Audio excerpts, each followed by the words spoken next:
Dan menurut saya orang kafir pun bisa paham Quran. Kalau Ahok itu melintir Quran, tidak memahami Quran, paham? Senok harganya itu melintir Quran tapi tidak memahami Quran. Tapi bahwa Quran itu bisa difahami orang kafir itu ya. Logikanya gampang begini, kata Imam Syafi'i dalam kitab Ar-Risalah. Ketika Quran turun, itu pendengarnya itu udah ada yang muslim, belum ada santri Kewagian, nggak ada santri Lirboyo, udah ada santri Sarang. Pendengarnya itu non muslim. Nah ini sampai nangen-nangen, ketika Quran turun tuh pendengarnya muslim atau non muslim? Non muslim. Andai kan Quran itu turun tidak difahami orang kafir, maka lalu objeknya siapa, sasarannya siapa? Nah sebab itu akan aneh kalau kita yang mondok, misalnya ngaji Idqon, ngaji Alfiyah, ngaji Ulumul Quran, apa saja, kemudian Anda tidak paham Quran, padahal orang kafir saja bisa paham. Nah ini tantangan bagi kita. Sing kafir wae iso paham Quran, masa kita santri tidak paham Quran. Assalamualaikum warahmatullahi wabarakatuh. Bismillahirrahmanirrahim. Tabarakalladzi nazzala al-furqana ala 'abdihi liyakuna lil 'alamina nadhira. Allahumma sholli wa sallim ala sayyidina Muhammad wa ala alihi wa sahbihi wa barik wa sallim asma'in. Amma ba'du. Ingkang kula hormati Kiai Haji Abdul Hanan wa ahli baiti, sedanten kanca-kanca santri peminat ilmu tafsir dan ilmu hadis ingkang kula hormati. Berbicara tentang ilmu tafsir, ada beberapa ulama yang menghindari kata tafsir karena makna tafsir itu memaknai atau menduga apa yang dikehendaki Allah.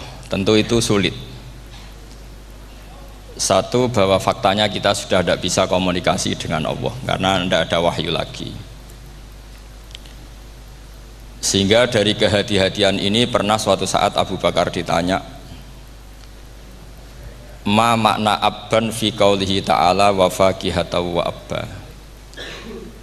Beliau menjawab, saya tidak lagi pantas hidup di atas bumi, di bawah naungan langit, jika saya mengatakan naqulu fil Quran, jika saya harus berpendapat tentang Quran apa yang tidak saya ketahui. Itu kehati-hatian yang dilakukan Sayyidina Abi Bakrin As-Siddiq. Tapi teori ini berbanding paradok, berbanding ekstrim, ketika bahwa Quran itu diturunkan itu sebagai hudan, sebagai petunjuk, kedua sebagai bayanan, sebagai penjelas. Dan ini yang saya yakini, kalau sebagai penjelas, Quran itu harus jelas sekali dan bisa menjelaskan. Dan Quran mensifati dirinya wal kitabil mubin, demi kitab yang memberi penjelasan. Sehingga dari sudut ini orang kafir pun mungkin memahami Quran. Dan menurut saya orang kafir pun bisa paham Quran. Kalau Ahok itu melintir Quran, tidak memahami Quran, paham? Senok harganya itu melintir Quran tapi tidak memahami Quran. Tapi bahwa Quran itu bisa difahami orang kafir itu ya. Logikanya gampang begini, kata Imam Syafi'i dalam kitab Ar-Risalah. Ketika Quran turun, itu pendengarnya itu udah ada yang muslim, belum ada santri Kewagian, nggak ada santri Lirboyo, udah ada santri Sarang. Pendengarnya itu non muslim. Nah ini sampai nangen-nangen, ketika Quran turun tuh pendengarnya muslim atau non muslim? Non muslim. Andai kan Quran itu turun tidak difahami orang kafir, maka lalu objeknya siapa, sasarannya siapa? Nah sebab itu akan aneh kalau kita yang mondok, misalnya ngaji Idqon, ngaji Alfiyah, ngaji Ulumul Quran, apa saja, kemudian Anda tidak paham Quran, padahal orang kafir saja bisa paham. Nah ini tantangan bagi kita. Sing kafir wae iso paham Quran, masa kita santri ndak paham Quran. Makanya begini, di antara awal-awal periode Makkiyah ada surat disebut Qul ya ayyuhal kafirun. Katakan Muhammad ya ayyuhal kafirun. Karena mukhatabnya atau lawan dialeknya Nabi adalah orang-orang apa? Kafir. Mereka paham ketika dijelaskan Quran, paham. Dan sebagian mereka menjadi mukmin karena paham. Itu termasuk isi makalah yang saya utarakan di sini. Mereka tanya, ya Muhammad, siflana robbak, amin dahabin, amin nuhasin, amin hajarin. Karena orang kafir jahiliyah itu punya tren, yang namanya Tuhan itu fisik. Mereka punya Lata, punya Uzza, punya Hubal. Sehingga kalau Tuhan-Tuhan kita ini dari batu Muhammad, katanya Anda punya Tuhan yang berbeda. Lalu Tuhan Anda ini dari emas atau dari perak. Turunlah ayat Qul huwallahu ahad Allahus samad. Lagi-lagi mukhatabnya adalah orang kafir. Makanya ini juga akhirnya jadi ilmu madhab, ilmu tentang firqah-firqah dalam Islam. Bahwa kesalahan terbesar orang Khawarij sebagaimana yang dikutip Imam Bukhari. Nanti saya mencari di juz 4 atau di juz 3, pokoknya di bab babu qitalil Khawarij, karena Imam Bukhari punya adat diulang-ulang. Kata Ibnu Umar yang dikutip Imam Bukhari, innahum intolaku ila ayatin nazalat fil kufar faja'aluha alal mu'minin. Orang-orang Khawarij atau kalau sekarang orang-orang radikalisme itu meneliti Quran, kemudian ketika ada kriteria manusia-manusia tertentu itu dianggap itu kenanya orang Islam, korbannya orang Islam. Padahal awal mula ayat ini turun untuk orang kafir atau kritikan pada orang kafir. Ini cilaka betul. Karena logikanya seperti yang dikatakan Imam Syafi'i, ketika Quran turun ini nggak ada orang Islam, yang ada orang kafir. Sehingga mukhatabnya adalah orang kafir. Tapi ayat-ayat ini nanti dipakai Khawarij untuk mengcounter orang Islam, sehingga mereka mudah mengkafirkan kita karena pakai ayat yang dari awal Allah mengkafirkan orang kafir, sekarang ayat itu dipakai mengkafirkan orang Islam. Ini saking gebleknya orang apa? Khawarij. Makanya kata kitab Fathul Bari yang menyarai Bukhari itu, yang mendorong orang Khawarij seperti itu adalah jahluhum bisyariah. Memang mereka benar-benar bodoh, benar-benar goblok. Misalnya kita kiai atau kita ma'arif atau kita santri atau kita orang soleh, kemudian kita tidak bisa melakukan apa yang kita katakan, terus kita oke lah, kita kena kritik misalnya atakmurunan nasa bil birri napa wa tansawna anfusakum wa antum taslunal kitab. Terus kita katanya bisa ngomong tapi tidak bisa melakukan, terus dikritik dengan ayat itu mestinya tidak tepat. Karena itu asbabun nuzulnya adalah orang-orang Yahudi karena tahu bahwa sifat Rasulullah itu ada di Taurat, mereka menyuruh keluarganya itu masuk Islam, tapi mereka sendiri tidak mau Islam. Kemudian turunlah ayat atakmurunan nasa bil birri wa tansawna anfusakum wa antum taslunal kitab afala ta'qilun. Sekarang perbandingannya begini, misalnya ada orang Islam, taruh saja Zaid itu maling, ya maling, konsisten dia malingnya sampai tua. Terus menurut Anda Zaid yang muslim ini, muslim, Zaid itu muslim tapi maling, jangan bilang maling tapi muslim, dia itu ya. Kemudian Zaid bilang ke anaknya, "Cung, kowe aja dadi maling, dadi santri sing soleh, sing maling bapak tok." Ndak, ini menurut analisis usul fikih, ngomongnya Zaid itu benar apa salah? Benar kan? Nasihatnya ya benar, ngomongnya juga benar. Kamu tidak bisa ngeritik Zaid, kamu bisa ngomong tapi tidak bisa melakukan, tidak bisa. Fa'innal amro bil ma'ruf wajib, wal qawla bil ma'ruf ya wajib, wal qawla bil haqqi ya wajib. Jadi itu hal yang berbeda. Misalnya fa'innal amro bil ma'rufi wajibun, memerintahkan barang baik itu baik. Wa innal qawla bil haqqi ya wajib, mengatakan yang hak itu ya wajib. Berarti Zaid tetap kena khitab, kamu harus nasihati anak secara benar, kamu juga harus ngomong hukum secara benar.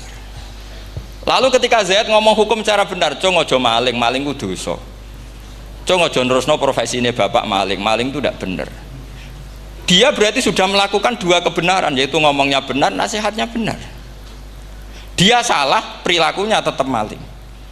Tapi jangan karena dia maling lalu omongannya nggak salah juga, berarti salahnya malah tiga. Makanya ini pentingnya ngaji sama ulama, sama ahli usul fikih. Jadi tidak bisa dicampur adukkan. Zaid gagal dalam perilaku, tapi jangan gagal lagi di nasihat. Nanti kalau dia tidak nasihati, maka anaknya terus maling, alasannya niru bapaknya. Karena bapaknya kalau mau nasihati nanti disemprit sama santri-santri, Pak, sampean ra oleh nasihati anak ra sama maling, sampean dhewe maling. Oh, tidak bisa cara usul fikih. Itu malah yudroku kulluh, la yudroku napa? Kulluh, atau bahasa populernya al-maisur la yasqutu bil maksur. Misalnya kita sebagai kiai hanya bisa takrib, hanya bisa jurumnya. Apa muda Fatul Mu'in cek abote, bulat maknane bulat. Kamu tidak boleh ngomong gini, Cong, kowe sebagai muridku kudu nurut aku. Nak gurumu goblok tok takrib, kowe tok takrib wae. Gak oleh ngelangkai guru, gak sopan gitu misalnya gitu. Gak boleh gitu. Tetap kita ngomong, Cong, kowe aja koyok aku. Kowe kudu alim Fatul Mu'in, alim Fatul Wahab. Sama tidak bisa protes, Pak Guru sendiri tidak bisa. Kebenaran tetap sebagai kebenaran, meskipun kita tidak kuat melakukan atau tidak bisa melakukan. Lagi-lagi ayat itu sebenarnya ada untuk kita, untuk orang Yahudi, ta'murunan nasa bil birri wa tansawna anfusakum wa antum taslunal kitab. Sebab itu istidlal dengan Quran itu memang resikonya tinggi kalau tidak bagi mutabakhir, karena ya itu tadi.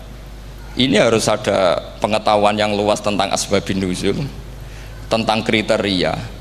Nah, kalau terpaksa, saya katakan terpaksa, kalau terpaksa kita itibar itu boleh, tapi itu terpaksa. Bahwa Allah mengkritik orang yang bisa ngomong tapi tidak bisa melakukan. Tapi itu secara usul fikih itu runyam. Teori ini runyam sekali, fatal. Sampai lihat tuh di kitab Bajuri atau di kitab-kitab fikih yang lain. Ketika Shahibil Burdah atau Shahibil Bur'ah itu yang Imam Busiri itu, Muhammad bin Busiri itu. Niku salah nama tapi kadung populer. Jadi sebetulnya Imam Busiri itu Shahibil Bur'ah, bukan Shahibil Burdah, tapi kadung terkenal Burdah, kita ikut-ikutan apa? Burdah. Imam Busiri itu ngeluh, saya ini orang yang banyak kesalahan. Di antara salah saya adalah saya bisa ngomong tapi tidak bisa melakukan. Yaitu saya ngomong misalnya orang supaya tahajud, saya tidak tahajud. Saya ngomong orang supaya sholat sunat, saya nggak pernah sholat sunat. Itu sarahnya itu yang menyarai itu kan Imam Bajuri itu yang sarah Burdah. Itu mengkritik begini. Kalau Anda ngendikan itu fi ma'radi dzammin nafsi, yaitu dalam konteks Anda mengkritik diri sendiri, oke. Tapi omongan Anda salah. Karena secara usul fikih fatal. Fatalnya begini. Misalnya saya nggak pernah tahajud, ya mungkin itu nyata, mungkin itu nyata. Apakah kemudian saya tidak boleh mengatakan at-tahajjudu sunnatun? Apa saya diwajibkan diam hanya karena saya tidak pernah tahajud, terus saya seorang kiai yang haram mengatakan at-tahajjud sunnatun? Saya harus tetap mengatakan kalau tahajud itu sunnah. Saya kalau punya santri terus saya bilang, Cong, napas nganggur yuk tahajud itu sunat. Karena mengatakan kebaikan pasti bagian dari kebaikan itu sendiri. Makanya kata Imam Bajuri, fakaifa yakunul amru bil ma'rufi mazmuman. Bagaimana mungkin sesuatu yang jelas baik karena memerintahkan kebaikan mazmuman menjadi sesuatu yang tercela hanya karena yang mengatakan tidak melakukan. Fa innal fi'la ya amrun wal hukmu ya amrun akhar. Itu beda. Jangan karena Anda tidak minum teh karena diabetes, terus Anda kalau ada tamu tidak disuguhi teh. Karena saya sendiri tidak minum teh. Wah ya repot kalau gitu. Nah, itu lagi-lagi tadi orang Khawarij salah ketika mengartikan ayat yang harusnya objek kritiknya itu orang kafir, kemudian Karena Quran lama sekali dibaca orang Islam sampai orang itu lupa kalau Quran awalnya turun diantaranya adalah membenahi akidahnya orang kafir, sehingga korbannya orang Islam. Itu mirip seperti cerita kita ya, santri-santri itu kalau punya musuh itu baca Hizib Nasor. Dulu pengarang Hizib Nasor itu musuhnya orang fasik, sehingga di Hizib santri ora duwe musuh wong fasik, duwene kancane dhewe, akhirnya kancane yang kena Hizib. Nah ini penting saya aturkan ya, sama seperti itu. Lama sekali Quran itu hanya dibaca orang Islam dan komunitasnya Muslim, sehingga seakan-akan semua kritikan Quran itu pada orang nopo Islam. Padahal jelas Quran ada kul ya ayyuhal kafirun. Jelas mukhatabnya orang kafir. Sadaqata lakum dinukum waliyadin. Nah ini penting kalau aturakan. Makanya kalau melihat itu, Quran jelas bisa difahami orang kafir. Bahkan banyak orang kafir yang menjadi muslim karena faham maknanya apa? Faham maknanya Quran. Itu jelas sekali.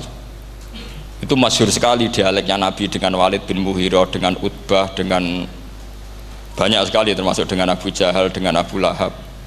Bahkan orang-orang kafir Quraisy itu menyewa namanya Musailamah Al-Kadzab. Kalau di sini umumnya baca Musailamah apa Musailimah? Trennya di sini pakai fathah ya. Itu entah ya, nggak tahu saya yang masalah yang mana itu kan, karena memang kalau dalam ilmu riwayat itu sekali salah baca itu kasus betul, kayak Sa'id bin Musayyab atau Sa'id bin Musayyib itu ketika beliau sugeng itu kalau dipanggil Sa'id bin Musayyab itu marah besar, karena maknanya Sa'id al-Musayyab itu yang ditawan. Makanya beliau bilang sayyabatni Irak wa anal Musayyib. Orang Irak mengatakan saya ini ditawan, sebenarnya saya yang menawan mereka. Tapi al-masyhur itu dibaca Sa'id bin Musayyab, padahal dia tidak mau dipanggil Sa'id bin Musayyab, Sa'id bin Musayyab. Karena nama ini penting. Pentingnya begini, ini kata Rasulullah kalau sedang guyon, kata Nabi, mbok kamu itu sekali-kali mikir, kenapa saya ini diberi nama Allah Muhammad, katanya. Ini hadis sahih di Bukhari, ada di Kitabul Adab, banyak lah teks ini. Kenapa ya Rasulullah? Allah itu senang bingung wong kafir, kata Rasulullah. Karena Abu Jahal kalau manggil saya jadi bingung.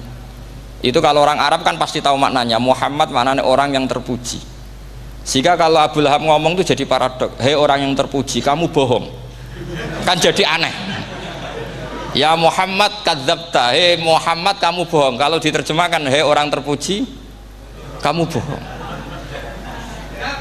Itu akhirnya sahabat tertawa-tawa, karena cek pinter deh pangeran milih nama kamu ya Rasulullah, karena ini bingungkan musuh gitu. Makanya kalau kamu udah anak kiai itu anak kamu panggil, namakan saja Agus, pasti satu pondok manggil Gus semua. Itu aman itu. Oh itu mbok yang nggak seneng tetap panggil Gus. Karena kalau untuk Gus putra kiai kan butuh di bapak kiai, kan bapak kadung rakyat gitu kan. Itu ada triknya, yaitu anaknya dinamain Agus. Nah, itu Rasulullah itu sudah dipilih sedemikian rupa oleh Allah, perilakunya benar, ahwalnya benar, sak namanya juga benar. Sehingga ketika Abu Jahal, Abu Lahab tahu bahwa nama Muhammad ini problem, karena ini madah itu memuji. Sehingga mereka kalau mencari Muhammad tuh bilang ainal madmum, mana orang yang tercela. Terus orang-orang Quraisy tidak paham, kamu nyari siapa? Akhirnya mereka bilang, ana atlubu Muhammad, dan saya cari Muhammad. Akhirnya bilang Muhammad lagi. Nah, itu. Nah, Quran juga main di ranah nama. Sehingga Abu Jahal itu namanya kan Abul Hakam. Orang Islam dari awal memanggil Abu Jahal. Karena kalau sampai kita manggil Abul Hakam, kita akan mengalami paradok, ya Abul Hakam, hei bapak dari semua kebijakan, kamu begini kan kacau. Makanya itu dari sini orang nggak boleh salah apa? Salah nama. Ini penting kolaborakan, karena kadang menganalisis Quran itu satu bilisanin arabi mubin, kata Imam Syafi'i, wa innahu latanzilu rabbil alamin nazala bihir rohul amin ala qalbika litakuna minal mudhirin bilisanin arabi mubin. Di antara, kata Imam Syafi'i ini, di antara aturan pokok memahami Quran adalah dia malian bil arabiyah, dia sangat-sangat menguasai bahasa Arab. Itu masyhur dalam dialog Imam Syafi'i. Saman kalau ngaji takrib atau Fathul Mu'in, syarat sahnya tayamum lil musafir itu apa? Tolabul ma, mencari apa? Air. Sampai kalau di takrib dicontohkan, kalau di tempat atas nyari ke bawah, kalau ke bawah nyari ke atas. Imam Syafi'i ditanya, kaifa taqulu bi syartit tolab, bagaimana anda berpendapat bahwa tolabul ma itu wajib untuk menjadi sahnya tayamum? Terus Imam Syafi'i faqara'a falam tajidu ma'an, kamu pergi kemudian falam tajidu ma'an, kamu tidak menemukan air. Terus Imam Syafi'i mengatakan la yuqalu liman lam yatlub lam yajid wa innama yuqalu lam ya'rif, katanya. Orang yang nggak pernah mencari itu tidak bisa dikatakan lam yajid, tidak menemukan. Kalau belum mencari namanya tidak tahu. Padahal Quran bilang kamu pergi kemudian kamu tidak menemukan air. Tidak menemukan itu berarti harus mencari dulu baru dikatakan lam yajid, tidak menemukan. Kalau tidak pernah mencari namanya tidak tahu. Hanya gitu tok itu jadi ilmu bahwa tolabul ma itu wajib karena Allah mengatakan falam tajidu ma'an la yuqalu liman lam yatlub lam yajid wa innama yuqalu lam ya'rif. Orang dikatakan tidak menemukan berarti setelah mencari kemudian kesimpulannya tidak menemukan. Kalau belum mencari namanya apa? Tidak tahu. Nah, dari sini Imam Syafi'i istidlal wajib tolabul ma. Ini namanya malian bil arabiyah. Dia menguasai bahasa Arab. Begitu juga ulama-ulama sufi. Itu ada cerita Aba Yazid Al-Bustami, itu ada muridnya baca ayat wasiqal ladzina taqaw rabbahum ilal jannati zumara. Orang-orang takwa itu digiring menuju surga. Itu dia nangis. Muridnya kaget, ini guru saya tidak benar, ini ada cerita surga tapi dia malah nangis karena ayatnya itu digiring. Terus kata Abu Yazid, mereka itu di mana saja, masa ke surga aja butuh digiring? Ke surga itu kan nikmat, ngapain butuh digiring? Saya tidak mau, kata dia. Abu Yazid itu gak mau digiring ke surga, itu gak mau. Muridnya kan tambah kaget, memangnya mau neraka kan gitu pikirannya itu. Ternyata beliau jawabnya sederhana, saya pas itu sudah dekat sama Allah sehingga tidak perlu digiring. Kemudian saya sudah panitia kiamat pas itu, jadi tidak perlu digiring. Nah ini nanti penting jadi satu aturan ilmu ulumul Quran. Saya di rumah itu istiqomah ngajar Qawaidul Asasiyahnya Said Muhammad yang dulu ditulis abahnya Zubdatul Itqon oleh Said Alawi. Kemudian Zubdatul Itqon itu tentu dari kitab Itqon. Terus Said Alawi dulu ngarang kitab Faidul Khobir, sarahnya Faidul Khobir sama Sayyid Muhsin Al-Musawab, dulu dari Padang tapi hidupnya di Mekah. Saya dulu talaki sama Mbah Mun. Itu ternyata ada ayatnya, innal muttaqina fi jannati wa nahar fi maq'adi sidqin 'inda malikim muqtadir. Sekarang sampean saya tanya, menurut Anda semua orang kena hisab enggak? Tidak, sama jawab saja. Menurut Anda ketika di mahsyar semua orang kena hisab apa enggak? Pasti kita menjawab iya. Tapi kata Said Muhammad itu keliru. Enggak kebayang orang seperti Nabi kena hisab. Pasti yang kena hisab itu orang-orang yang enggak jelas. Nah, misalnya Nabi jelas baiknya, harusnya ya langsung enggak kena hisab. Karena enggak mungkin seorang saksi kok diaudit, enggak mungkin.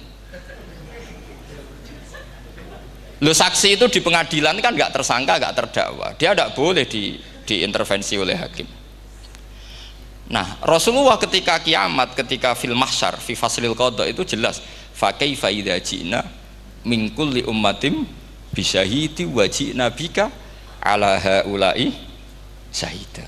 Rasulullah sudah dekat Allah, pas mahsyar itu ada Allah, ada Rasulullah, ada Jibril. Kemudian Nabi itu mengidentifikasi. Ditanya sama Allah, bener mat ini umatmu? Ya, niki umatmu ya. Kalau yang nggak jelas ya Nabi lama jawabnya. Makanya kamu jangan jadi orang nggak jelas.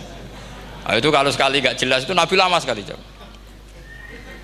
Nah, artinya begini, yang kena hisab itu meskipun kata Said Muhammad, meskipun Dhahirul Quran itu menetapkan asbata umumal hisab, tapi zahirnya Quran yang sama juga menafikan hisab. Itu karena nggak mungkin, nggak kebayang kita malaikat berani menghisab afdhalul khalqi.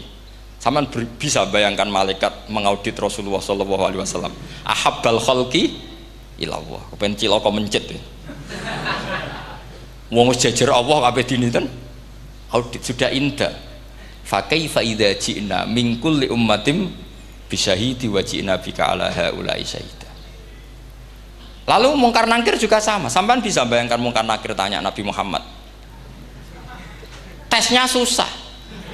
Karena kalau Rasulullah terus ditanya, "Waman nabiyuka?" Wah, itu kan bisa kiamat itu.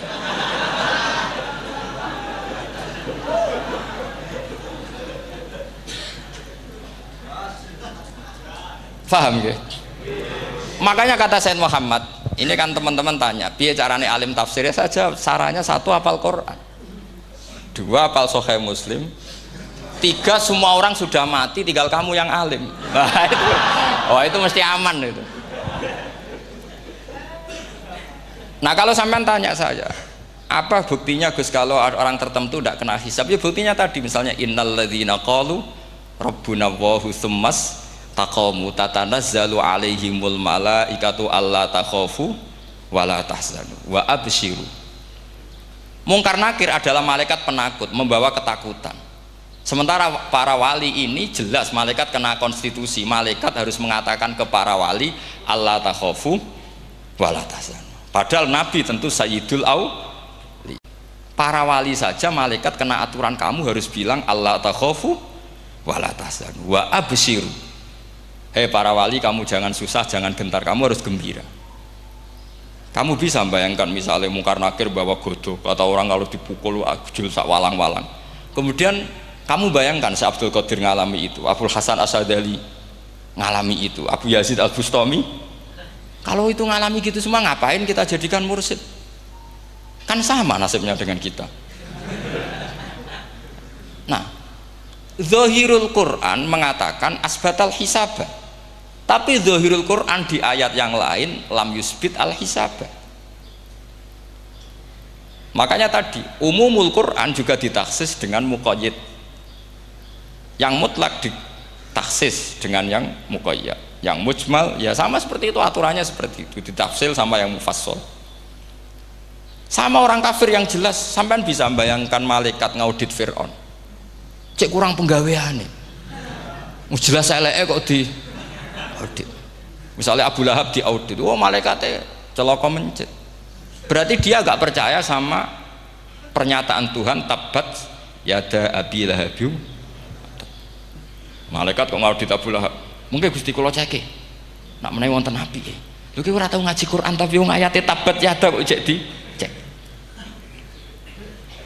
Nah, yang seperti ini masuknya kategori ulaikal ladzina satruse, mereka yang kafir bi ayati rabbihim wa liqaihi fahabitos a'maluhum fala nuqimu lahum yaumal qiyamati wasna. Jadi ada orang-orang kafir yang jelas kena aturan fala nuqimu lahum yaumal qiyamati wasna. Jelas kafirnya ya gak kena hisab, yang jelas nabinya, jelas wasinya juga gak kena hisab.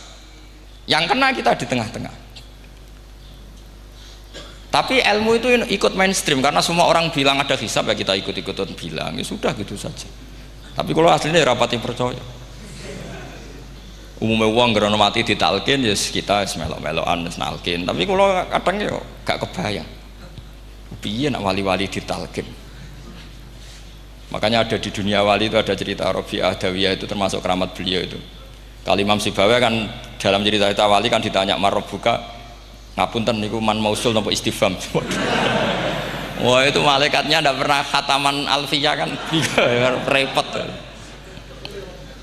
Kalau Rabi'ah Adawiyah lebih parah lagi, itu beliau tuh nangis sekeras-kerasnya, nangis terisak-isak, dia tersiksa. Ya Allah, engkau itu zat yang paling saya kenali dan harusnya semua makhluk itu kenal engkau, tapi ini hamba engkau tanya engkau itu siapa ya? Itu kan ini orang aneh kata gitu. Karena Allah itu adharud dzahir, kata sampai Imam Sibawi silakan a'raful ma'arif. Jadi wong ora ora wis geblek tenan dari Imam Sibawi. Imam Sibawi kan atas nama dia pakar nahwu pertama mengatakan dhamir paling makrifat di antara 6 isim makrifat paling makrifat itu dhamir. Tapi meskipun gitu a'raful ma'arif Allah. Yang paling makrifat dari sekian isim makrifat itu Allah. Artinya satu nama yang orang harus kenal semua. Makanya di antara keramat beliau ketika ditanya, wong kok ora tau ngaji fikih men ngaji nahwu wae. Gak tahu dia ngaji carane sesuci, carane iddah to gak tahu ngaji nahwu. Terus dia tanya, "Bima fa'ala rabbuka?" Lalu Allah memperlakukan kamu gimana? Terus kata Imam Subabeh, "Ghafaroli, Allah mengampuni saya karena saya orang yang mengatakan Allahu a'raful ma'arif." Ini penting kalau aturakan. Jadi makanya kalau sampean tanya caranya ilmu alim gimana, ya satu tadi, kalau sampean masih banyak orang hidup, syaratnya kamu harus hafal Quran, hafal hadis, hafal sekian ribu hadis, hafal sekian ulumul Quran. Itu kalau masih banyak orang hidup. Kalau sudah kamu sendiri hidup, ya sudah, pokoknya isokulhu ya salim sendiri kan, nggak ada saingannya. Makanya kata Said Muhammad, beliau mengatakan, kita meyakini umumal hisab ya berdasar dzahiril Quran, kita menafikan umumal hisab bahwa hisab hanya yahtassul liqaumin duna qaumin juga berdasar dzahiril Quran. Kita percaya semua mayat ditanya mungkar nangkir ya berdasar dzahiril ahadis. Kita tidak mengumumkan teks ini juga berdasar dzahiril ahadis. Karena malaikat mungkar nangkir juga malaikat. Berarti dia kena aturan kalau ketemu para wali Allah takhafu wala tahzan. Faham sih kalau maksudnya? Ini penting kalau aturakan. Jadi makanya aspek ya, sampean bisa memulai kalau ingin jadi orang alim tafsir bisa mulai dari yang mudah saja, yang fikih saja. Makanya kata Imam Ghazali, kenapa Mu'tazilah jadi segoblok itu? Karena dia tertipu oleh umumatul Quran, oleh teks-teks umum. Dia tidak tahu mukhasisnya. Padahal setiap ayat umum itu pasti ada mukhassis. Misalnya begini ya, kalau kamu maknanya fikih saja, contoh yang paling mudah familiar itu fikih ya. Misalnya kita ngaji Quran, wal mutallaqatu yatarabbasna bi anfusihinna salasata quru. Kalau orang dicerai, itu iddahnya itu 3 kali masa nopo suci.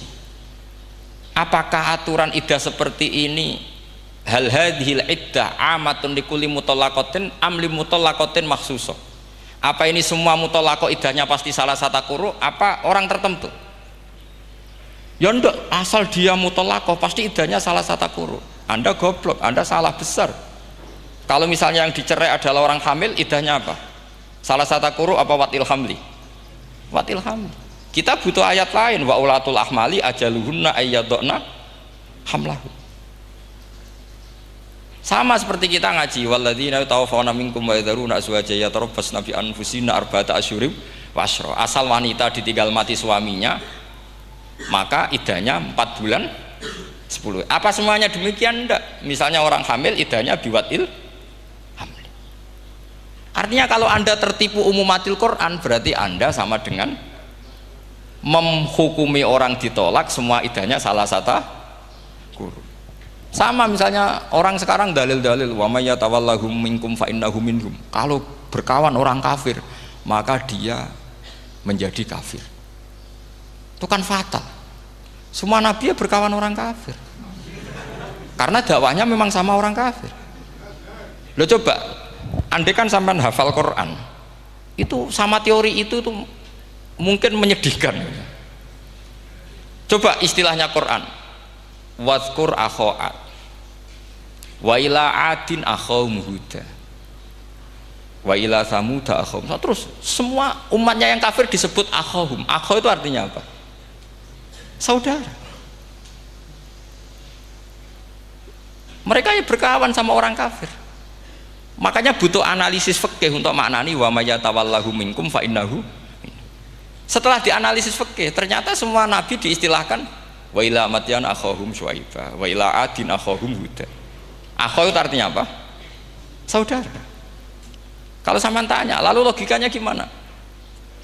Kata kitab-kitab kan wa ingkana dasarin fajanibhu suratan. Kalau ada teman buruk jauhi, kalau teman baik temani. Kalau cara usul fikih gampang, kancanan maling dosa, wong kok kancane maling, tapi nak dakwai maling apik kan? Aku ora ngancani kok dakwai dandani, selesai kan? Ngancani maling elek, nak dakwai maling apik. gemenan rondo elek, nah didik ape, kan itu seperti itu. Nah, ini penting kalau aturaken. Nah di sini ini makanya NU itu punya sejarah panjang, banyak wali-wali yang jadab, yang coro zahir itu kancanan wong fasik-fasik. Orang syariat bingung, ini wali kok berteman orang fasik. Ya kalau kamu bahasakan teman ya masalah, kalau kamu bahasakan ini binaan. Enggak, sama jawab saja, kalau dibahasakan teman masalah enggak masalah kan, tapi kalau dibahasakan itu binaan selesai kan. Sama, Nabi berkawan orang kafir itu enggak karena berkawan, itu binaan Nabi. Memang Nabi itu jadi Nabi, objeknya adalah mengislamkan orang kafir. Ya berlama-lama Nabi dialek dengan mereka, muasyarah sama mereka, bahkan Nabi diharuskan bersikap baik sama mereka. Itu yang disebut fabima rahmatim minallahi lintalahum walau kunta faddzan ghalidhal qalbi lan faddu min haul. Tapi sekarang itu orang sudah tidak pakai ilmu. Orang-orang radikalisme itu nggak pakai usul fikih. Pokoknya kalau ada ayat terjemahnya gini ya sudah itu jadi madhab. Akhirnya kecelakaan seperti ini. Pokoknya kalau ada ayat faqtulul musyrikina haitsu wajadtumuhum wa khudhuhum wahsuruhum waq'udu lahum kulla marsad. Sudah hafalnya ayat itu saja. Dia tidak mau ngapalkan misalnya qatilul ladzina yuqatilunakum. Ada ayat lagi wa akhrijuhum yamin haitsu akhrajukum. Sehingga ulama kita membagi kafir itu ada harbi, kita musuhi, ada zimmi, ada muahad, ada musta'man. Itu ulama karena tahu tidak semua orang kafir itu harbi, tidak semuanya zimmi, tidak semuanya muahad, tidak semuanya musta'man. Kalau harbi oke, kita perang, kalau zimmi ya kita bina, kalau muahad ya sesuai perjanjian kita, kompensasinya apa, MOU-nya kayak apa. Tapi apalnya mereka ayat satu tema. Nah celakanya kita yang ngaji di pondok-pondok yang katanya spesialis ingin alim tafsir, apalnya ya satu ayat juga. Wah itu kan satu ayat versus satu ayat, itu ngeri. Makanya kalau sama tanya saya, ini katanya di acara ini sama tanya gimana caranya jadi ahli tafsir, saya jawab gampang. Caranya itu hafal Quran, hafal hadis, terus hafal ulumul Quran. Ya misalnya Nadoman ya Faidul Khobir lah, kalau kitab Nasar ya minimal itu setengah lanya itkon lah, kalau nggak lanya-lanya amat ya agak lanya. Karena kitab tafsir itu gampang, teorinya itu mudah sekali. Misalnya al-ibratu bi umumil lafzi la bi khususis sabab, itu sama dengan kayak kaidah fikih. Karena kalau kaidah fikih itu saya itu pernah dibisui kiai itu, ini kisah nyata itu, dibisui kiai itu pas basul masail. Dulu saya itu masih sering mau basul masail, tadi mun pensiun mun boten niku mun. Dulu saya dengan Gus Zofur putrane Mbah Mun itu sering makili Pondok Anwar basul masail fikih. Tapi tidak tahu ceritanya Gus Zofur jadi dokter tafsir, saya juga kok ya tahu-tahu menekuni tafsir. Lama-lama orang itu lupa status saya yang fakih ya. Makanya saya itu ya kadang eman gitu, karena ini status penting juga. Tapi status fikih itu kadang memang menyesatkan. Karena begini, itu dulu pernah ada basul masail itu begini. Ini kisah nyata ini. Ada desainer baju putri, untuk putri, anak putri. Kemudian desainer itu menciptakan satu celana pendek misalnya, atau celana seperempat. Dengan desain ini pasti kalau dipakai itu auratnya itu kelihatan. Bagaimana hukumnya desainer ini? Apa termasuk mimman sarro'a as-sayyi'ata? Karena terjadi kasfil aurat. Apa enggak? Rata-rata kalau kiai yang khusuk-khusuk, yang sepuh-sepuh, desainer itu dosa. Gara-gara tren pakaian ini mau itu buka aurat. Tapi kiai-kiai alim yang muda-muda, entah saking belingnya, entah saking pinternya, enggak tahu. Bilang begini, Pak Yai, yang didesain apa? Ya celana itu. Lalu celana itu fungsinya nutupi apa buka aurat? Ya nutupi. Lu kan lumayan urun nutupi. Kalau haram ya dicopot. Lu kan malah parah itu. Bingung kayaknya. Sampai bilang gini kan. Wah semanis. Itu kan makanya ini guyon ilmiah. Repotnya ngadepi orang alim muda itu kan mbok gedhingi ku ilmiah, mbok senengi fasik.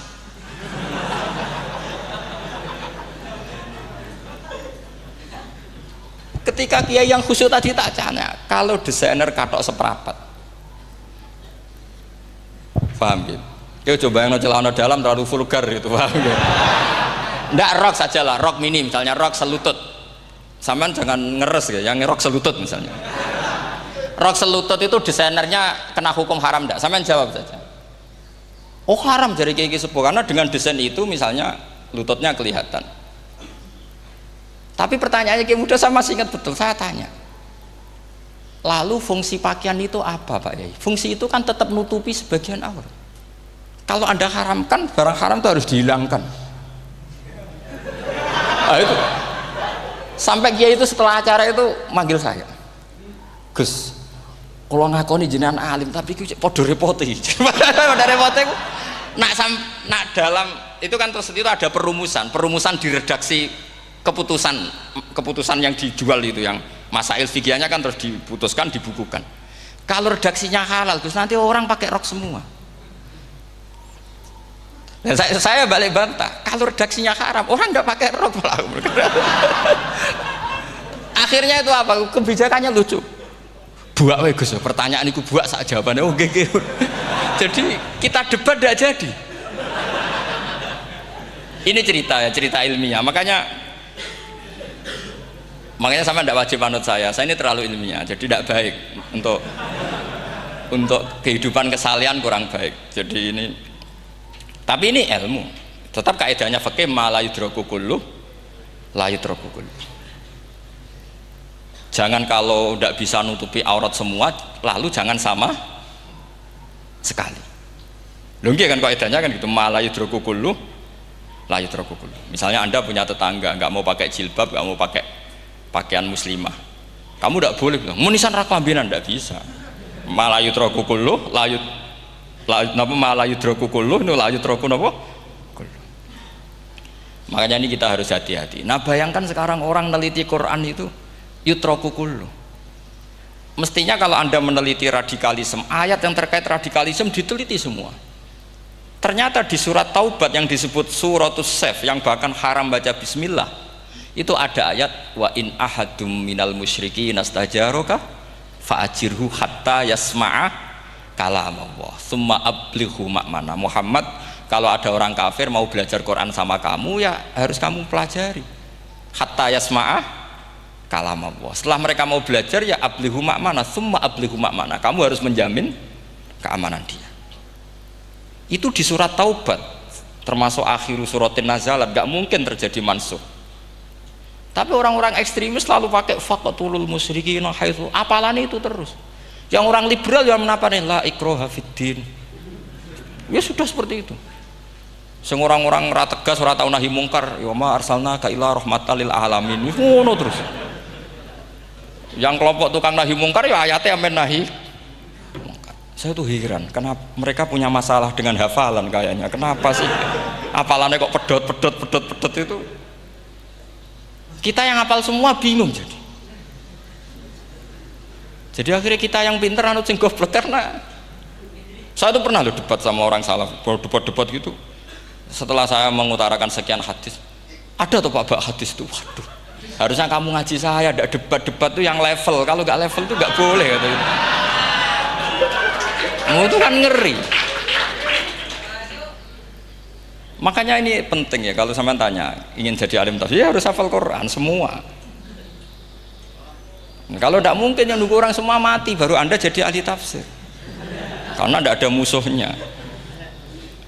Tapi saya pastikan orang kafir pun bisa memahami Quran, yaitu tadi hatta yasma'a kalam Allah. Sayyidina Umar tuh masuk Islam tuh gara-gara dengar adiknya baca Toha ma anzalna alikal Qur'ana litashqa illa tadhkiratal liman yakhsha tanzilam mimman khalaqal arda was samawati ula ar-rahmanu alal arsis tawa. Itu dia ma huwa bikalamil basar, tidak mungkin seperti ini karangan manusia, itu tidak mungkin. Akhirnya dia Islam. Banyak orang Islam karena diperdengarkan Quran, karena memang notnya sudah unik, makna kualitasnya juga sudah unik, semuanya itu unik, indah. Sampai sekarang pun orang kafir itu orang paling tahu Quran. Makanya Allah mensifati orang kafir itu hasadam min indi anfusihim mim ba'di ma tabayyana lahumul haq. Sekarang sama saya tanya, orang sing tabayyana lahumul haq itu orang faham apa orang tidak faham? Mereka orang kafir itu mengingkari Quran, padahal mim ba'di ma tabayyana lahumul haq, setelah kebenaran nyata bagi mereka. Nyata bagi mereka artinya orang kafir paham apa tidak paham? Paham. Cuma mereka punya penyakit hasadam min intianus. Mereka juga kalau ada ayat tentang ahkam yang memberatkan, mereka bilang i'ti bi Qur'anin ghairi hada au badil. Muhammad harusnya jangan tema itu yang diangkat, bu cari Quran yang lain yang enggak tema itu. Mereka sampai memilih tema itu karena paham apa karena tidak paham? Karena paham. Makanya di makalah saya pastikan ngaji tafsir itu gampang karena orang kafir pun bisa. Kalau kasus Ahok itu bukan paham itu melintir, beda, paham sama melintir itu beda. Itu diterjemah kemenang tuh jangan mengangkat kawan orang Islam, bukan ngangkat pemimpin. Ya likanya kalau ngangkat teman saja tidak boleh apalagi ngangkat pemimpin. Fatal mana berteman sama orang salah sama ngangkat saman kancanan maling ini jek apik nak menawa nang andani terus ngangkat he maling ke pimpinanku, parah mana? Parah mana? Artinya sama saja ketika diterjemah jangan ngangkat teman, sebetulnya ngangkat pemimpin lebih fatal. Itu kan mafhum awlawiyah, itu kan normal saja. Itu di Quran biasa, misalnya innalladzina ya'kuluna amwalal yatama dzulman, orang yang makan hartanya anak yatim secara zalim. Kamu bilang, Gus saya tidak makan kok, sepeda motornya tak gasap, tak jual. Yang diharamkan kan makan. Wah ya sarap kalau gitu. Maknanya begini, memakan harta anak yatim artinya ifsad. Ifsad itu merusak. Nak ngono ikhraq, membakar atau mencuri sama dengan makan, bal asyad, malah kan lebih apa? Lebih apa? Dasar. Jadi yakuluna di situ tuh ba'dul amsilah, sebagian contoh min wujuhil ifsad atau min wujuhil ihlak. Jangan kok karena ayatnya makan, oh yang haram tuh makan, kalau nyuri gak apa-apa. Waya fata. Itu kan sama dengan santri geblek ketika ada kiai ini, cong, kowe mbek bojomu jogeman naboi. Suatu saat istrinya lapor lagi, Pak Yai sekarang ndak naboi tapi nyadui. Karena naboi itu pakai tangan. Mereka pertama dilaporkan kiainya, Pak Yai suami saya itu sering memukulin saya pakai tangan gini. Cong jogeman naboi bojomu. Nggih Pak Yai siap. Suatu saat istrinya lapor, Pak. Tetap benjut, kenapa? Kalau nak ini disadui. Mereka pikirannya, sing haram nabok, nak nyaduk halal. Wah itu kan ngajak goblok bareng. Nah masalahnya di usul fikih kasusnya seperti itu. Makanya saya ini kadang ya maliki sekali. Kadang saya itu maliki sekali. Kadang ya. Misalnya begini, saya beri contoh. Ini yang kisah nyata ya. Ada seorang Arabi datang ke Rasulullah. Ya, tadi kan teman-teman minta juga ilmu hadis ya, ini satu paket saja. Yaitu tadi nanti kalau sampean kasih lalim ndak itu sudah ada urusan saya tadi. Nunggu orang mati banyak tadi itu. Kalau nunggu nggak usah nunggu orang mati, sarannya tadi apal tadi. Ya Rasulullah ahlak tuh. Saya ini orang yang rusak. Wama ahlakaka. Lalu yang bikin rusak kamu apa? Qol waqatu imroati fina hari Ramadan. Saya menjima istri saya ketika masih siang. Fina hari Ramadan, siang Ramadan. Walhasil Nabi tidak menyuruh hanya kodok, tapi menyuruh kafaroh. Kafarohnya itu merdekakan budak atau memberi makan 60 orang miskin atau puasa berapa? Puasa 60 hari.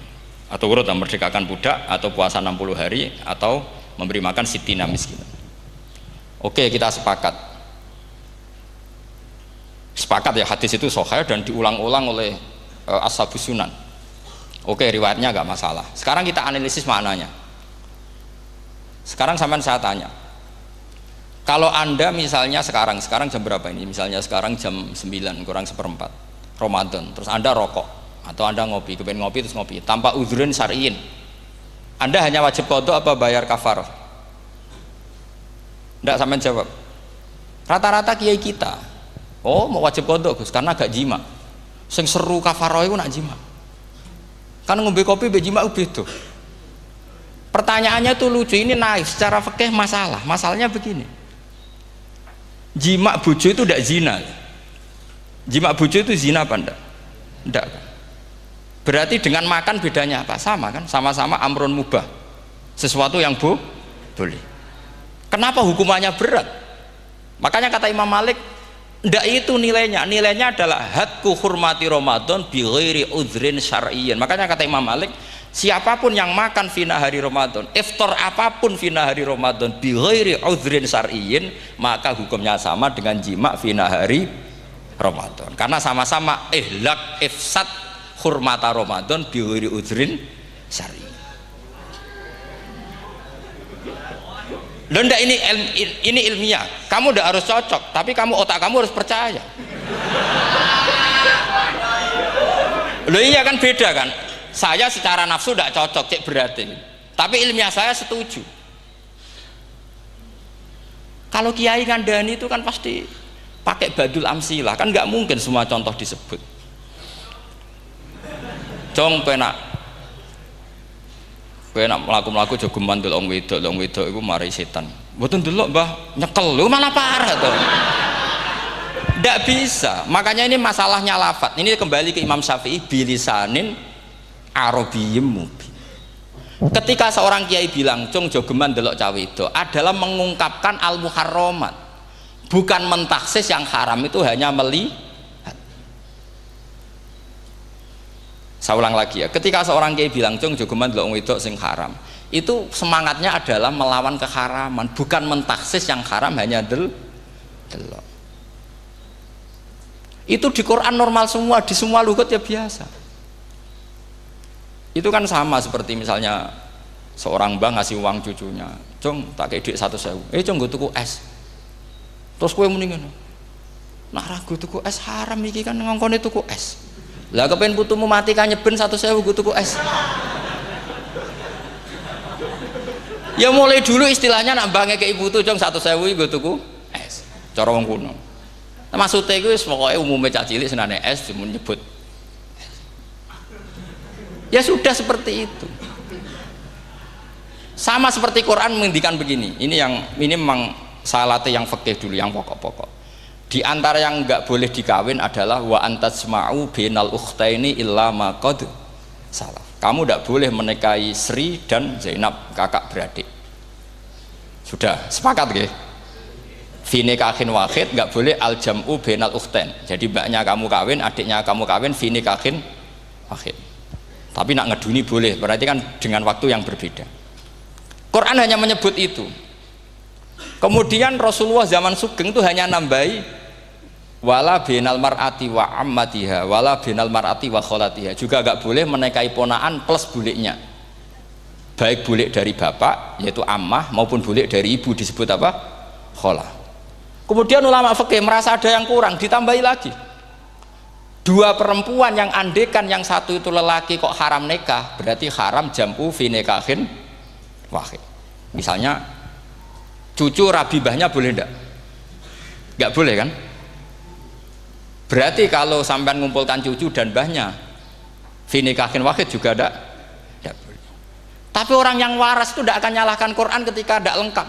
Wa antasma'u bainal ukhtaini ila ma qad salaf, ini tidak lengkap. Yang haram kan tidak hanya jam'u bainal ukhtain, termasuk mengumpulkan cucu dan bahnya, karena Quran nggak mau dengan logika tidak waras, itu tidak mau. Taruh saja orang itu rata-rata bahnya kan umur 70 tahun, cucunya umur 17 tahun, kebayang nggak kamu nikahi sehingga adik kan boleh bareng, pasti kamu milih bareng. Makanya Quran hanya bakas wa antasma'u final ukhtain, karena yang mungkin masih menggugah selera itu dua. Tapi kalau cucu sama mbahnya itu, kalau ada yang masih selera kan ya sarap tuh.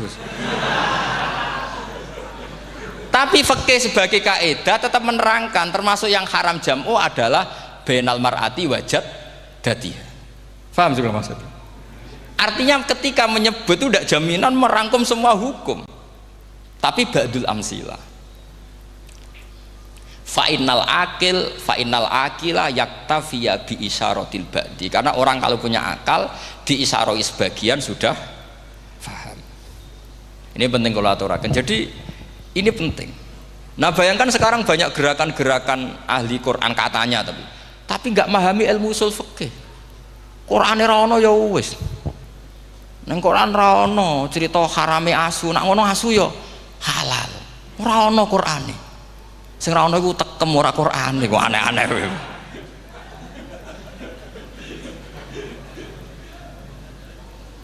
Itu kan sama, terus sampean misalnya tadi jam 09.00 Ramadan tambah udhurin syariyin terus mangan mie rokokan.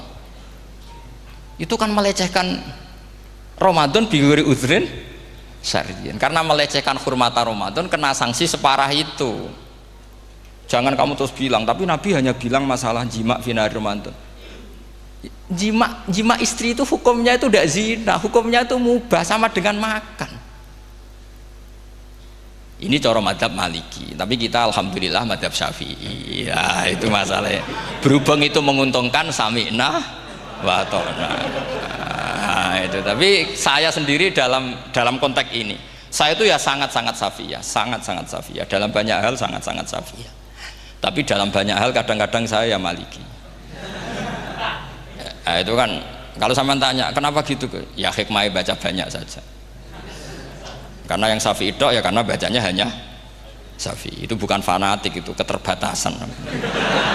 Jadi itu beda, ada apa itu namanya, ada fanatik, itu keterbatasan. Itu beda sekali. Jadi kita harus ngaji yang banyak. Saya itu termasuk utang ya sama Imam Syafi'i itu baca kitab Ar-Risalah. Itu kitab yang kadang satu ulama baca sampai 500 kali. Yaitu Imam Syafi'i itu dalam kitab Risalah itu begini, ini termasuk ulumul Quran yang paling penting. Muqaddimahnya begini. Wan nasu sinfani min awalil amri. Wan nasu sinfani. Ketika Rasulullah datang membawa Quran itu manusia hanya ada dua. Al kuffar sing dari jenis ahli kitab dan kuffar dari jenis yang tidak ahli kitab. Bahkan tidak ada orang Islam zaman itu. Pertama Nabi jadi Nabi itu adakah pendengar yang Muslim? Kan tidak ada, semuanya ahli kitab. Makanya susah kalau Quran kamu analisis korbannya orang Islam itu, kata Ibnu Umar itu lucu. Dulu tuh mukhotobnya itu orang kafir, jelas kuliah ayuhal kafir.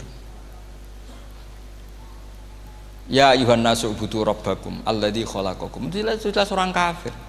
Karena orang Islam nggak mungkin dikhatabi ubudu rabbakum. Makanya Imam Suyuti kalau nafsir itu ngeper. Ubudu rabbakum wahiduhu. Tapi kalau mukhatabnya orang Islam dawimu alal ibadah atau dawimu alat tauhid. Karena dia tahu kalau mukhatabnya orang kafir ubudu ya masih wahidu. Kalau sudah Islam kok dikhitabi ubudu mudawamah alal ibadah. Itu saking alimnya Imam Suyuti. Ini saya teruskan.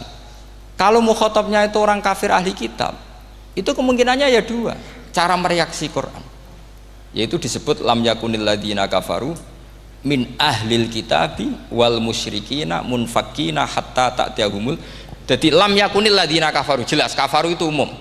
Kemudian ditafsir kafaru itu ada yang min ahlil kitabi, berarti kafaru yang jenis Yahudi Nasrani. Ada kafaru yang min ahlil kitabi wal musyrikin, kafaru yang jenis musyrikin, yaitu kafir Mekah. Karena cara kaidah nahwu al atfu yaqtadi taghayyur, kalau ada ataf pasti konteksnya beda. Ja'a Zaidun wa Amrun, berarti Zaid ada Amar, Amar ya tidak Bakar. Karena Ja'a Zaidun wa Amrun wa Bakrun, pasti orang ini berbeda. Tidak boleh orang yang sama kamu pakai ataf. Ini sudah clear ya ini ya. Kemudian cara pandang mereka ya beda. Ketika Rasulullah mengajak tauhid, itu ahli kitab tidak masalah. Memang harusnya Tuhan itu satu, tidak masalah bagi ahli kitab. Problem bagi ahli kitab adalah Muhammad itu nabi. Itu kita nggak suka. Kalau Tuhan satu oke, tapi kalau Muhammad nabi tidak oke.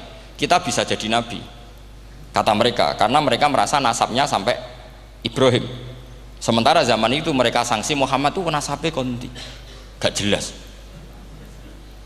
Ini penting kalau aturakan. Sehingga dalam konteks ini Allah menjawab ahli kitab dulu. Ini itu disebut Muhammad itu nasabnya jelas. Ini itu fihi ayatum bayinatum maqamu Ibrahim. Ini saya dengarin. Ibrahim itu jelas pernah ke Mekah. Bukti Ibrahim pernah ke Mekah adalah jejak kaki Ibrahim di makam apa? Makam mereka, artinya buatan kuburan, buatan jejak kaki Ibrahim ketika bangun Ka'bah. Fihi ayatum bayinatum maqamu Ibrahim. Pun. Kalau Ibrahim pernah di Mekah, artinya beliau pernah nikah di Mekah. Paling tidak punya dzurriyyah di Mekah. Ini gua Ismail dibawa ke Mekah. Jelas ayatnya wa id yarfa'u Ibrahimul qawaida minal baiti wa Ismail. Ini dengarin ya. Sebab itu saking alimnya berjanji itu beliau tahu betul masalah utama Rasulullah Muhammad adalah disangsikan nasabnya. Sebab itu kitab berjanji pertama cerita setelah dia alhamdulillah macam-macam awalu ma'anab tadi saat terus dia bilang wa ba'du fa'akul huwa Muhammad bin Abdillah bin Abdil Muttalib. Saat terus ya wa ba'du wa Muhammad bin Abdullah bin Abdil Muttalib wasmu syaibatul hamdi khumitat khisaluhus saniyah. Saat terus Ibnu Qusayn, saat terus sumiyah bi Qusay litaqasi fi biladi qudu'atal qasiyah. Karena dia tahu yang masalah bagi Rasulullah itu adalah masalah nasab bagi mereka loh, bagi mereka yang kafir. Terus beliau ngendikan ditutup wa adnanu bila raibin indadawil ulumin nasabiyah ila dhabihi Ismail nisbatuhu wah jelas saya Adnan itu pasti puter cucu-cucunya Nabi Ismail. Karena orang Yahudi yang disoal Muhammad itu, kamu itu siapa kok tahu-tahu Nabi? Kamu orang Arab itu tidak pernah ada Nabi. Yang Nabi itu normalnya orang Israel, yaitu turunan Yahudi, karena Yahuda bin Yakub bin Ishak bin Ibrahim. Akhirnya Allah membuktikan fihi ayatum bayyinatum maqami, bukti kalau Ibrahim pernah di Mekah adalah jejak kakinya di Mekah, itu dekat Ka'bah. Ini jawaban Allah yang tentang ahli kitab, karena sudah jelimet, ada ilmu ansab, ada ilmu nasab, ada polemik kitab samawi. Kalau kafir Mekah ini goblok-goblok.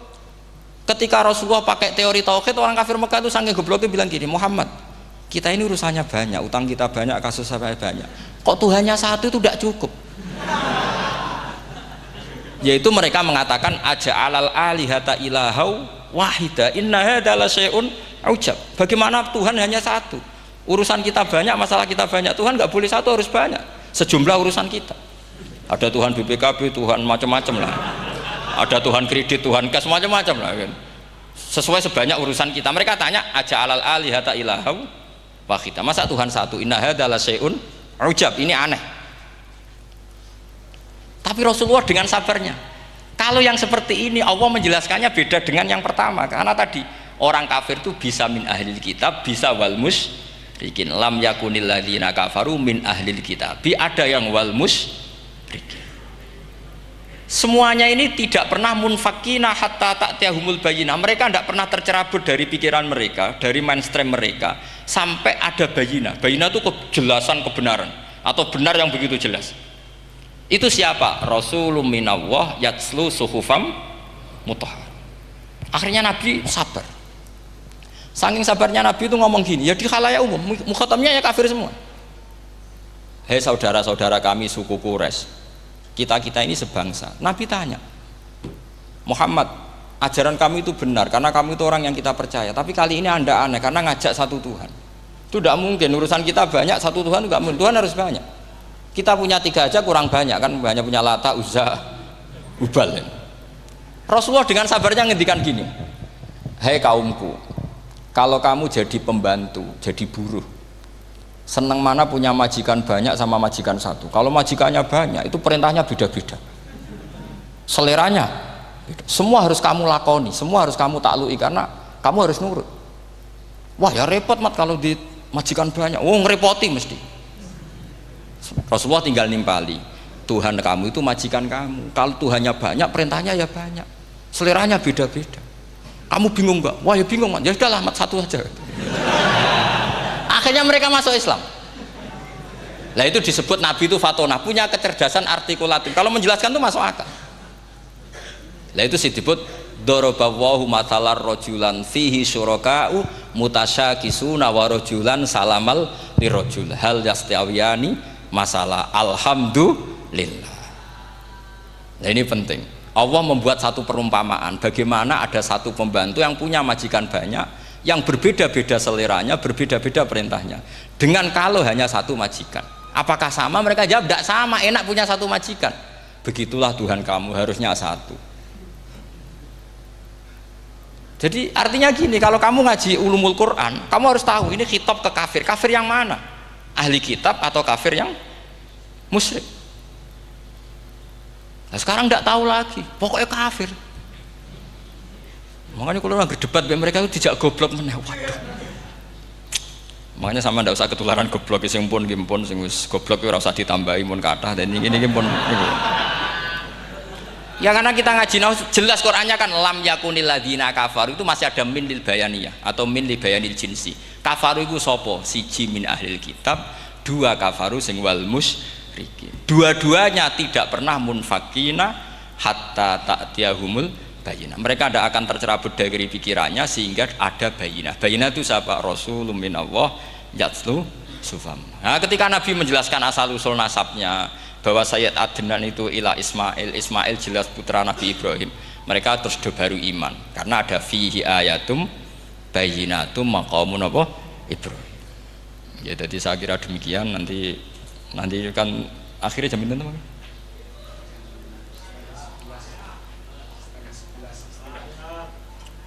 Oh, niki jam pinten istiwa? Nggih, terus saya pikir niku nggih. Kalau misalnya tadi ada tanya jawab, ya tanya jawab carane ngalim saja kan. Itu lebih realistis. Karena kalau sampean iskal, misalnya saya iskal dengan ini kan malah bingung kan. Kalau kamu terkenal pinter, iskal kita goblok ya. Nah wis pinter kok iskal itu, jadi saya niru ilmunya Abu Nawas. Abu Nawas tidak bisa pidato, nggak bisa pidato. Suatu saat dipaksa pidato sama khalifah itu. Hei para hadirin, kamu pinter apa goblok? Lah mereka pinter, mau ngandani wong pinter, terus pinter kok juga ngandani gitu. Akhirnya hadirin itu kan karena seneng sama Abu Nawas itu seneng. Ya sudah Abu Nawas, kalau gitu kita goblok. Aku mau ngambil wong goblok. Akhirnya terus wassalamualaikum warahmatullahi wabarakatuh. Jadi itu Abu Nawas juga bisa pidato, tapi dia tahu saja caranya menyelesaikan masalah. Jadi itu Abu Nawas. Jadi ya orangnya kacau tapi cerdas itu, makanya jadi guyonan. Sebenarnya Abu Nawas itu figur yang nyata, tapi tidak senaif yang diceritakan orang-orang di anekdot itu. Ya, beliau itu orang soleh ketika era Harun ar-Rasyid. Tapi ya tadi karena banyak cerita yang macam-macam. Ya, Abu Nawas itu, makanya ini cerita anekdot. Jadi riwayatnya nggak jelas tapi lucunya jelas. Jadi itu. Dia itu mangkel punya tetangga profesor ahli astronomi. Adiknya itu mau iso omong tok. Abu Nawas mau pinter molak-malik omong kan masyhur itu, dia cerita hari Senin tanggal sekian lihat Abu Nawas di alun-alun mau terbang. Orang lihat semua itu Abu Nawas itu ya sudah di podium ya hanya gitu-gitu tok. Kok nggak mau terbang-terbang? Ya mau itu ya tidak. Wassalamualaikum warahmatullahi wabarakatuh. Yang bilang Abu Nawas terbang siapa? Abu Nawas mau terbang. Yang namanya mau itu ya tidak.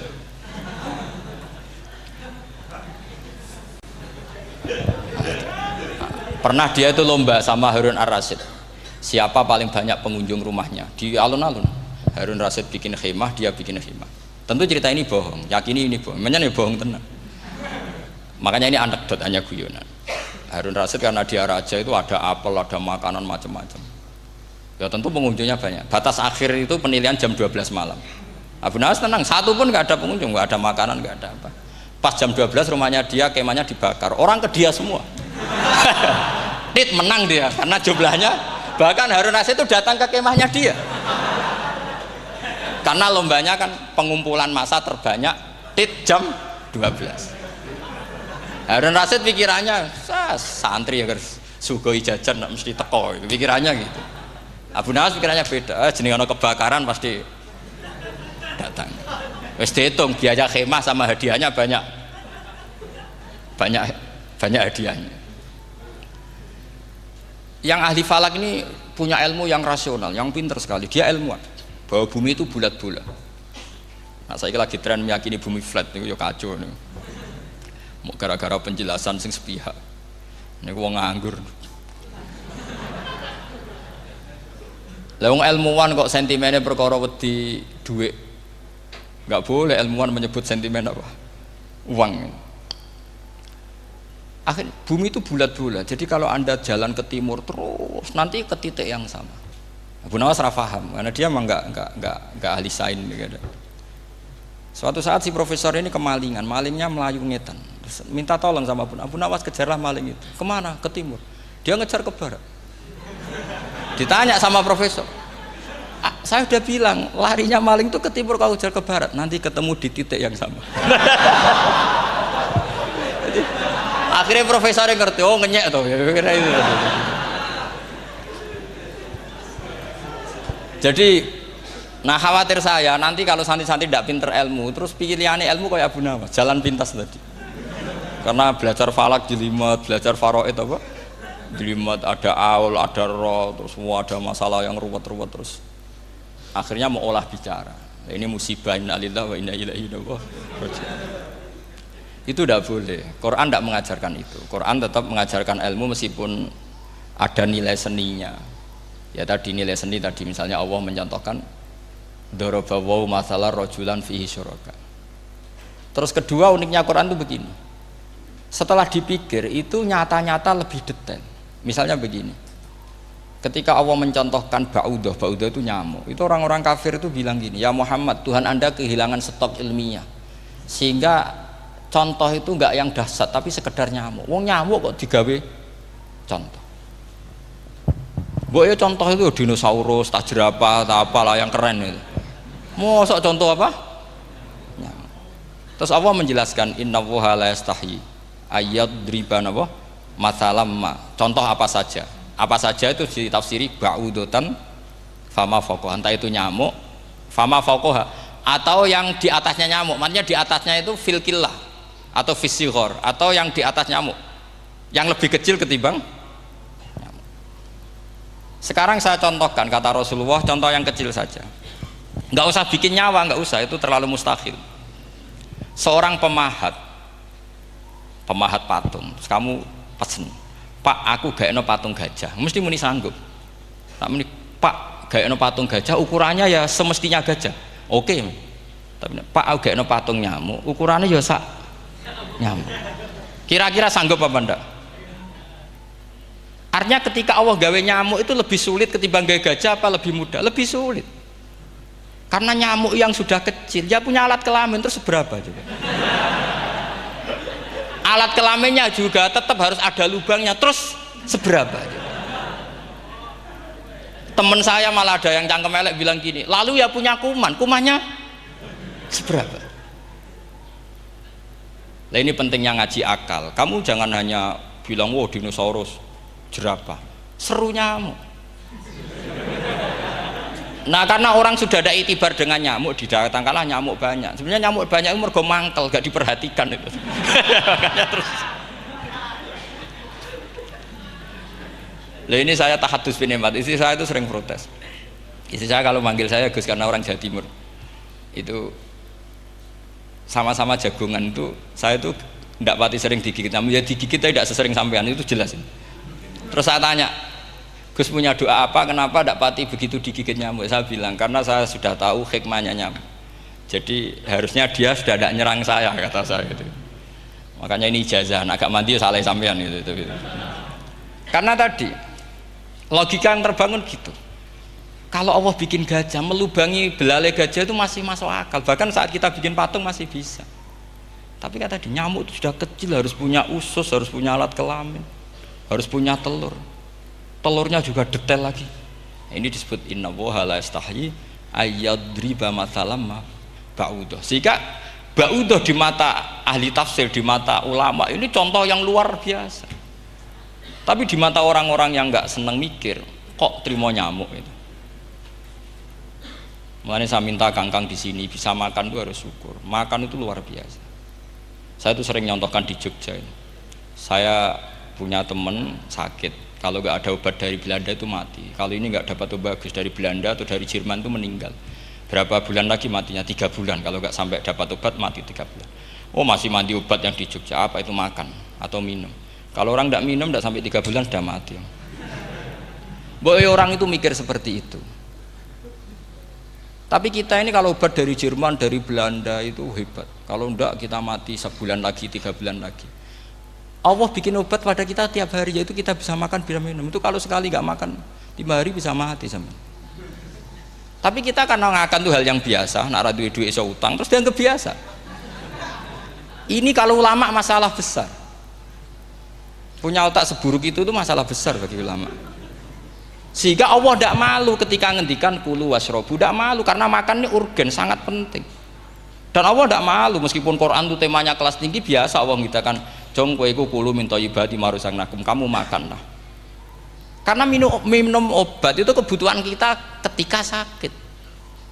Tapi kalau makan adalah kebutuhan kita sihatan wasukman, saat sakit maupun saat sehat. Nah, kalau Anda dengan kualitas ini, ketika Allah membicarakan makanan itu Anda akan respect sama Allah karena memang ini urgen betul.